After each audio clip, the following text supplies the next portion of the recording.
इन्होंने बिल्कुल ठीक कहा कि इनको कोई उम्मीद ही नहीं है, और वैसे भी देश की जनता को कांग्रेस से कोई उम्मीद नहीं है। और इसका एक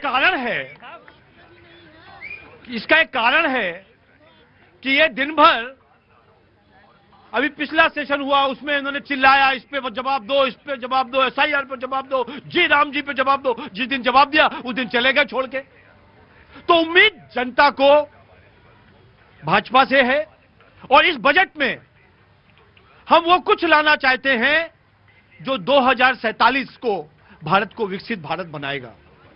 हर एक व्यक्ति के लिए पिछले साल भी जब बजट आया तो उसको इनकम टैक्स का जो स्लैब आया, हर व्यक्ति बहुत खुश हुआ था। उम्मीद तो उस दिन भी नहीं थी इनको। तो कांग्रेस के लोगों को उम्मीद रखनी भी नहीं चाहिए, क्योंकि नौकरी वोकरी तो इनको मिलती नहीं। इनको तो बिजनेस ही करना है, वो आजकल छूटा हुआ है। फिर भी मैं कहूंगा आज आपके चैनल के माध्यम से कांग्रेस के लोगों को कि इस सत्र में कम से कम हो हल्ला ना करें।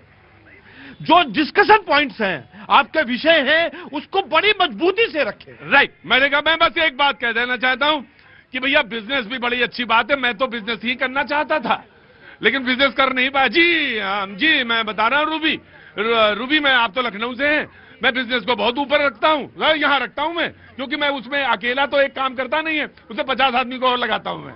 तो बिजनेस मेरे लिए सबसे ऊपर है। लेकिन अब ये बात है वक्त की कि मुझे नौकरी करनी पड़ी तो भैया कर रहा हूं, लेकिन मन लगा के कर रहा हूं।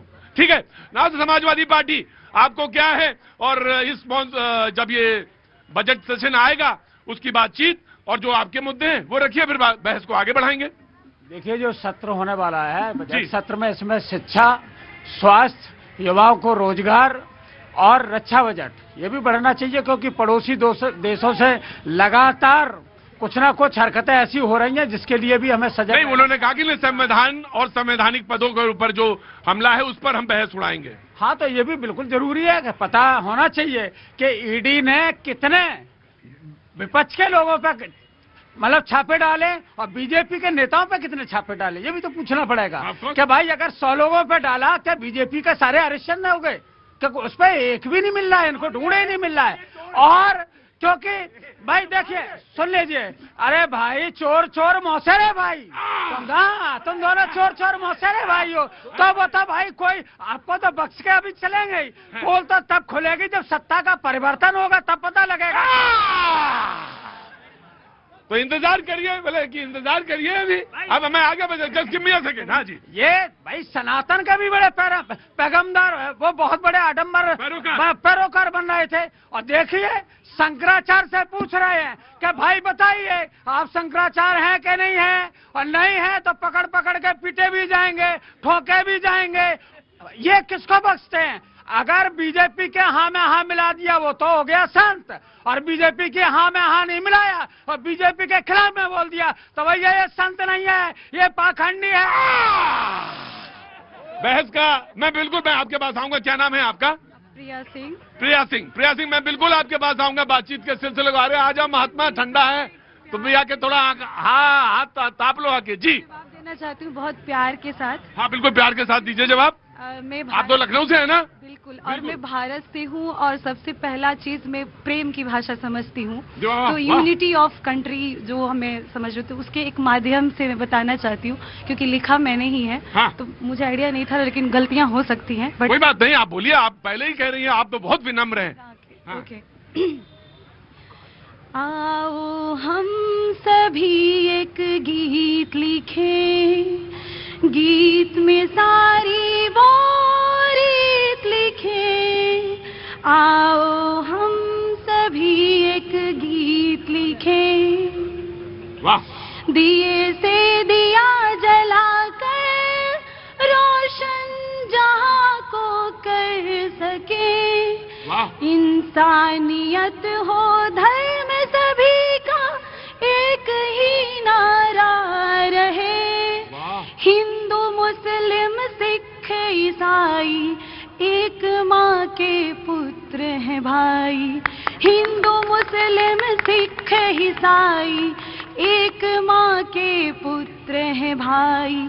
जाति तोड़ो ये युद्ध छोड़ो, छोड़ो भेदभाव तुम। नियत हो धर्म सभी का एक ही नारा हो, आओ हम सभी एक गीत लिखे। वाह क्या बात है। जनता के बीच में बहुत सारे लोग मिलते, मैं आगे, तुम भी कवि हो क्या? है कवि नहीं हो तो बैठो।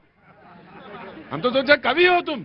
हमें देखा कि हो सकता कभी एक कवि को देख के दूसरे कवि को बड़ी जबरदस्त कविता याद आती है। मैं बोलो, बिल्कुल बोलो, भी मैं आता हूं, 2 मिनट रुको जी, यकीनन 1 minute, very quick and then वो जी। पहला इन्होंने कहा कि क्या भाजपा वाले सब हरिश्चंद्र हैं, तो ये तो मान ही गए कि ये हरिश्चंद्र नहीं है। दूसरा, मैं कह रहा हूं ना, 11 साल में एक नेता के ऊपर, फिर से कह रहा हूं, 11 साल में भारतीय जनता पार्टी के किसी एक नेता के ऊपर किसी एक प्रोजेक्ट में आपने कमी नहीं निकाल पाए। जो बेमानी रोज निकाली जाती थी, जो रोज हर प्रोजेक्ट के अंदर, हर ऑर्डर के अंदर जो आप लोग खाते थे, वो आज आपका बंद है। दूसरा चीज, आपने कहा मौसेरे भाई, तो बगल में खड़े हैं ना दोनों लोग। ठीक ठीक, अभी सुनिए, अरे सुन लीजिए अवस्थी जी, अभी आप कह रहे थे भाई 11 साल से आप ही सत्ता में हैं और आप ही कह रहे हैं कि कहीं बताओ। अरे हम तो बता रहे हैं, लेकिन ईडी तो नहीं सुन रही है। वो तो आप ही, तभी तो कहा चोर चोर मौसेरे भाई। भाई आप पे इसीलिए तो नहीं किया। आप अखिलेश जी की सरकार तो कोर्ट में जा सकते थे, और आपकी जब सरकारें थी तब हम कोर्ट में गए थे और आपके ऊपर AG, 2G, 3G, 4G हर जी में। योगी जी की सरकार दूसरे टर्म में चल रही है और प्रधानमंत्री जी के भी 12 साल हो गए हैं, और इन्होंने बताइए कभी रिवर फ्रंट गए, कभी कहीं गए, बेचारे कुदाल लेते घूमते रहे। अखिलेश जी की सरकार पर, सपा सरकार पर एक भी आरोप आज तक साबित नहीं हुआ। बताइए। हमको तो मालूम है, हम बताएंगे नहीं, लेकिन हाँ मैं जानता हूँ। फिर आप नहीं ये कहते हैं नहीं, अब मैं ये क्यों बताऊं कि इनका कौन सा फ्रंट था, कौन सा था, और कौन सा रिवर था, कौन सी नदी थी, मैं क्यों बताऊं? जी बोल दो गोमती। नहीं बोल दो खनन घोटाला। नहीं, ये तुम नकल कर रहे हो। ये ना तुम बोलो अपने मुद्दे पे आओ, मुद्दे पे आओ। देखिए प्रतीक जी, रह के बदलते हैं दिन रात नए चोले, अंदर से बड़े जालिम ऊपर से बड़े भोले। बड़ा प्यार आ रहा है शंकराचार्य जी पर। इनके हिसाब से अब तो वही इनकी सत्ता की चाबी है। हिंदू धर्म के सबसे बड़े ध्वजवाहक को, जो हिंदू धर्म को लेकर चला, उनमें कह रहे प्यार ही नहीं आ रहा, इनको नहीं आ रहा, क्योंकि मुझे आज अच्छा लग रहा, समाजवादी मुंह के साथ अच्छा लग, बड़ा अच्छा लग रहा। सरकारी संत ही इनको सूट कर रहा है, राष्ट्रीय संत नहीं सूट कर रहा है। तो जरा इतना बताइए, 2015 में काहे आपने बनारस की गलियों में उनको लट्ठों से पीट कर पूरी गलियां घुमा दी थी, और उनके जितने बटुक थे उनको जमीनों में गाड़ दिया था, बुरा हाल कर दिया था। सोशल मीडिया पे वो सारी की सारी वीडियोस आज भी है। एक बात और जैन से पूछना चाहता हूं, अगर इतना ही प्यार आ रहा था तो राम भक्तों के सरों में गोली क्यों मारी थी आपने? और आपके शासनकाल में 2012 से 2017 तक पूरे उत्तर प्रदेश की गली गली में जो गोकशी के केस होते थे, उन पे आपने कार्रवाई कभी क्यों नहीं? राइट, मैं एक आ गया। हाँ, मैं ज्योतिर्मठ से हूँ खुद। हाँ, बहुत अच्छी बात। जोशीमठ से। नहीं, आपको सब मालूम है। मैं आपसे एक ही बात कर रहा हूँ, बटुक जब इस्तेमाल करा करिए तो जमीन दोज करने वाली बात जरा अच्छी नहीं लगती। अच्छा। वीडियो में है। अरे भाई महाराज, अब अभी मुक्तेश्वर आनंद जी पुलिस की लाठियां खाते हुए कहते आओ मारो, यूं कर रहे थे इनके शासनकाल में। और एक बात बता दूं मैं आपको, देखिए ये राजनीति कर रहे हैं, बहुत स्पष्ट है आपके। ठीक है, सुनिए, 20 सेकंड दे दीजिए। माघ मेले में कभी किसी पेशवाई को निकालने की कभी कोई पद्धति नहीं रही है, केवल कुंभ अर्धकुंभ रही है। इनसे पूछना चाहता हूं, यदि मौनी अमावस्या पे टेकन योर पॉइंट। डिबेट कहां से शुरू हुई थी, कहां पहुंच गई? हाँ जी, अभी इनसे पूछ देंगे कि बटुक किसे कहते, तो बता नहीं पाएंगे, खाम उछल कूद कर रहे हैं। आपको मालूम है सर? एक बात बताइए, शंकराचार्य सत्ता पर अगर प्रश्न उठा दिया तो आप लोग इतने सनातन धर्म के विरोधी हो गए कि उनको पीटने लगे, उनका अपमान कर देंगे, कैसे अपमान कर देंगे? एक डिग्री दिखा पाए, 2015 में क्या किया था? डिग्री कहाँ, डिग्री बता।